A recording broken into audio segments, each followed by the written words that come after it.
ماہ شعبان کے فضائل۔ نبی کریم صلی اللہ علیہ وآلہ وسلم نے ارشاد فرمایا، شہر رمضان شہر اللہ و شہر شعبان شہری، شعبان المطہر و رمضان المکفر۔ ماہ رمضان اللہ تعالیٰ کا مہینہ ہے اور ماہ شعبان میرا مہینہ ہے۔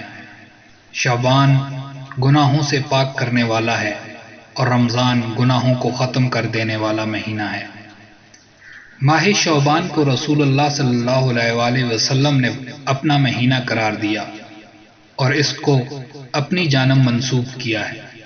اس بات سے ہی اندازہ لگایا جا سکتا ہے کہ جو مہینہ حضور اکرم صلی اللہ علیہ وآلہ وسلم کا ہوگا وہ عظمت و بزرگی میں کس قدر غیر معمولی مقام رکھتا ہوگا۔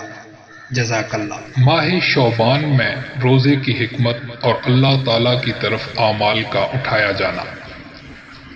حضرت اسامہ بن زید رضی اللہ تعالیٰ عنہ سے مروی ہے کہ رسول اللہ صلی اللہ علیہ وآلہ وسلم نے ارشاد فرمایا، شعبان کا مہینہ رجب اور رمضان کے درمیان کا مہینہ ہے، لوگ اس کی فضیلت سے غافل ہیں، حالانکہ اس مہینے میں بندوں کے اعمال پروردگار عالم کی جانب اٹھائے جاتے ہیں، لہٰذا میں اس بات کو پسند کرتا ہوں کہ میرا عمل بارگاہ الہی میں اس حالت میں پیش ہو کہ میں روزے دار ہوں۔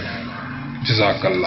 اللهم صل على محمد وعلى آل محمد كما صليت على إبراهيم وعلى آل إبراهيم إنك حميد مجيد اللهم بارك على محمد وعلى آل محمد كما باركت على إبراهيم وعلى آل إبراهيم إنك حميد مجيد۔